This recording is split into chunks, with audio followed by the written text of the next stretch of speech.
চট্টগ্রামের আলোচিত আইনজীবী সাইফুল ইসলাম আলিফ হত্যা মামলায় আদালত অভিযোগ গঠন করে বিচার শুরুর আদেশ দিয়েছেন। সনাতনী জাগরণ জোটের মুখপাত্র চিন্ময় কৃষ্ণ দাস সহ মোট ৩৯ জনের বিরুদ্ধে অভিযোগ গঠন করা হয়। মামলার শুনানিকে কেন্দ্র করে চট্টগ্রাম আদালত এলাকায় নেওয়া হয় কঠোর নিরাপত্তা ব্যবস্থা। এ সময় আদালতে উপস্থিত আসামিদের পক্ষে ও বিপক্ষে শুনানি অনুষ্ঠিত হয়। বিস্তারিত দেখুন আরাফাত শিকদারের প্রতিবেদনে। চট্টগ্রামের আইনজীবী সাইফুল ইসলাম আলিফ হত্যা মামলায় সনাতনী জাগরণ জোটের মুখপাত্র চিন্ময় কৃষ্ণ দাস সহ ৩৯ জনের বিরুদ্ধে অভিযোগ গঠন করেছেন আদালত।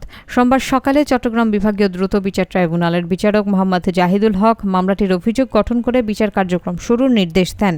এ সময় আদালতে চিন্ময় দাস সহ ২৩ জন আসামি উপস্থিত ছিলেন। বাকি ১৬ জন পলাতক রয়েছেন বলে জানা যায়। মামলার শুনানিকে কেন্দ্র করে সকাল থেকে চট্টগ্রাম জর্জ কোর্ট এলাকায় নেওয়া হয় কড়া নিরাপত্তা ব্যবস্থা। পুলিশ ও আইনশৃঙ্খলা রক্ষাকারী বাহিনীর সদস্যরা আদালত চত্বর এবং আশপাশের এলাকায় অবস্থান নেন। সকাল 10:45টার দিকে কারাগার থেকে আসামিদের আদালতে হাজির করা হয়। শুনানিকালে আদালত আসামিদের বিরুদ্ধে আনা অভিযোগগুলো পড়ে শোনান।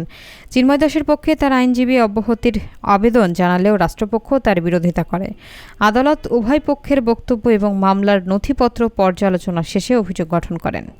২০২৪ সালের ২৬ নভেম্বর চিন্ময় দাসের জামিন শুনানিকে কেন্দ্র করে সংঘর্ষের সময় চট্টগ্রাম আদালত প্রাঙ্গণে আইনজীবী সাইফুল ইসলাম আলিফকে কুপিয়ে এবং পিটিয়ে হত্যা করা হয়। এ ঘটনায় নিহতের বাবা মামলা দায়ের করেন এবং পরবর্তীতে ৩৯ জনের বিরুদ্ধে চার্জশিট দাখিল করা হয়। মামলার পরবর্তী শুনানির তারিখ ধার্য করা হয়েছে আগামী ২ ফেব্রুয়ারি।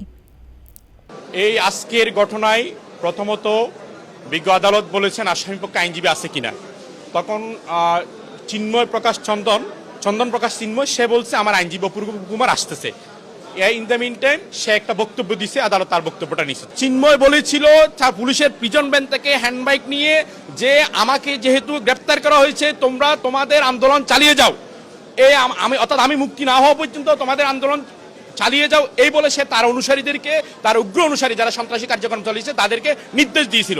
এই ঘটনার প্রিপারেশন, মোটিভ, ইন্টেনশন, পূর্ব পরিকল্পনায় আসামি চিন্ময় সহ সকল আসামিরা ওতপ্রোতভাবে জড়িত।